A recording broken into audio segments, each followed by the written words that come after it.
ఓం శ్రీ గురుభ్యో నమ. ఆదిత్యాది నవగ్రహ దేవతాభ్యో నమ. కుంభరాశి వారికి ఏ విధంగా ఉంది, శ్రీ పరాభవనామ సంవత్సరంలో కుంభరాశి వారికి ఎటువంటి ఫలితాలు వస్తాయనే విషయాన్ని మనం తెలుసుకుందాం. ముందుగా కుంభరాశిలో ఏ నక్షత్రాలు వారు ఉంటారు అనే విషయాన్ని పరిశీలన చేద్దాం. అయితే కుంభరాశిలో శతభిష 1, 2, 3, 4 పాదాలు, ధనిష్ట 3, 4 పాదాలు, ఉత్తరాభాద్ర 1, 2, 3 పాదాలు. అంటే ధనిష్ట 3, 4, శతభిషం 1, 2, 3, 4, పూర్వభాద్ర 1, 2, 3 పాదాలు వారు మనకి కుంభరాశి వారి కిందకి వస్తారు. అలాగే వీరి ఆదాయం 2, వ్యయం 8 ఉంది. రాజ్యపూజ్యం 4, అవమానం 2 ఉంది. కాబట్టి వ్యయం అనేది కొద్దిగా శుభమూలకంగానే ఉంటుంది. కొద్దిగా ఇబ్బంది పడే రాశి ఈ సంవత్సరంలో అంటే ఒక పక్క ఏలినాటి శని, కొద్దిగా గురువు అనుకూలతలు లేకుండా ఉండటం అనేది కొద్దిగా ఎక్కువగా ఉంటుంది. కాబట్టి 6వ ఇంట్లో గురువు సంచారం అనేది కొద్దిగా ఇబ్బంది, ఆరోగ్యపరమైనటువంటి ఇబ్బందులు కనిపిస్తున్నాయి. 2వ ఇంట శని భగవానుడు సంచారంలో ఉంటున్నాడు, ఏలినాటి శనిలో ఉన్నాడు. దానివల్ల కూడా కొద్దిగా ఇబ్బందులు ఉన్నాయి. అలాగే 1, 7 స్థానాల్లో నుంచి రాహుకేతువులు 12, 6 స్థానాల్లోకి మారుతూ ఉంటాయి. అంటే రాహు కుంభరాశి, సింహరాశిలో కేతు ఉన్నాడు.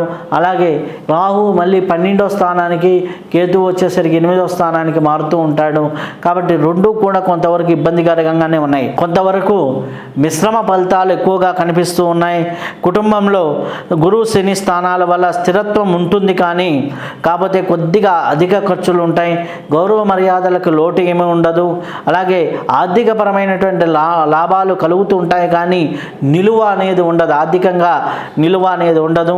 కానీ కుటుంబ పరంగా చూసుకున్నట్లయితే గృహాలకు సంబంధించి కొంత మేలైన ఫలితాలు కనిపిస్తున్నాయి.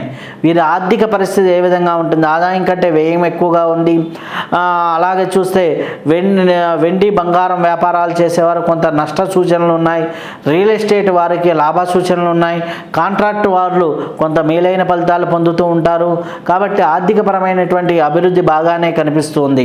అలాగే ఉద్యోగ రంగము, వ్యాపార రంగంలో ఉన్న వారికి ఏ విధంగా ఉంది, ఉద్యోగస్తులకు ఆగస్టు తర్వాత మంచి అవకాశాలు వస్తాయి. ప్రమోషన్స్, అధికారులు అనుగ్రహం పొందుతారు.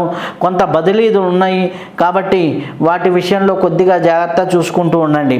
అలాగే ప్రైవేట్ రంగంలో ఉన్నవారికి అలాగే కొంతవరకు మేలైన ఫలితాలు ఉన్నాయి. నిరుద్యోగులకైతే ఆగస్టు తర్వాత కొంతవరకు అనుకూల ఫలితాలు కనిపిస్తూ ఉన్నాయి. అలాగే రాజకీయ రంగం, కళారంగం వారికి ఏ విధంగా ఉంది అనే విషయాన్ని పరిశీలించినట్లయితే రాజకీయ రంగాల వారికి కొంత అనుకూలమైనటువంటి పరిస్థితులు కనిపిస్తున్నాయి. కళారంగాల వారికి ఆగస్టు తర్వాత మంచి అవకాశాలు వస్తాయి. టీవీ, సినిమా రంగాల్లో ఉన్నవారు కొద్దిగా ఓర్పుతో పనిచేయాలి. ఎందుకంటే అవకాశాలు వచ్చినా కానీ కొద్దిగా ధనం అనేది అందదు.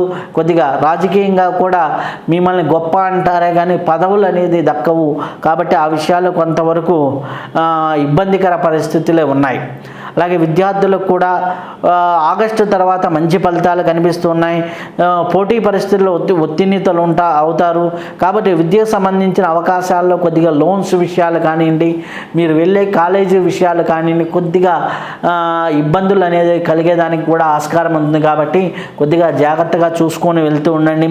అలాగే వ్యవసాయదారులకి మొదటి కంటే 2వ పంటల ఆదాయంగా ఉంటుంది. కాబట్టి వ్యవసాయదారులు కూడా మంచి పంటలు ఆచిచూసి వేసుకుంటూ ఉంటే సరిపోతూ ఉంటుంది. ఆరోగ్యం దేనివల్ల ఇబ్బంది ఉన్నాయి అంటే ధాతువుల వల్ల ఇబ్బంది ఉంటుంది. గర్భ సంబంధమైనటువంటి సమస్యలు గోచరిస్తూ ఉన్నాయి. వాహన ప్రమాదాలు కూడా గోచరిస్తున్నాయి. కాబట్టి జాగ్రత్తగా ప్రయాణాలు చేసేటప్పుడు రాత్రిపూట చేయకుండా ముందుకు వెళ్తూ ఉంటే సరిపోతూ ఉంటుంది. అలాగే వీరు ముఖ్యంగా ఆగస్టు తర్వాత కొంతవరకు శుభ సమయంగా చెప్పవచ్చు. శక్తి సామర్థ్యాలతో పనిచేస్తూ దైవానుగ్రహం పొందితే చాలా శుభంగా ఉంటుంది. వీరికి ముఖ్యంగా మనం చూసినట్లయితే శనికి తైలాభిషేకం చేసుకోవడం చాలా చాలా అవసరం.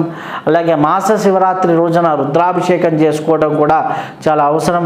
నామజపము లేకపోతే ఏదైనా వ్రతాలు కానీ నిత్యం కూడా చేసుకుంటూ ఉంటే మంచిది. దైవ ధ్యానం కూడా చాలా శుభ ఫలితాలు మీకు ఇస్తూ ఉంటుంది. కాబట్టి కుంభరాశి వారు ఈ యొక్క రెమెడీలను ఫాలో అవుతూ ముందుకు వెళ్తూ ఉంటే చాలా వరకు అద్భుతమైనటువంటి ఫలితాలు కలుగుతూ ఉంటాయి. ఈ యొక్క రెమెడీలను పాటించండి. మీరు ఆనందంగా ఉండండి, 10 మందిని ఆనందంగా ఉంచండి. శుభం భూయా, సర్వే జన సుఖినో భవంతు. మరిన్ని ఆసక్తికరమైన కథనాల కోసం మా ఛానల్ని సబ్స్క్రైబ్ చేయండి.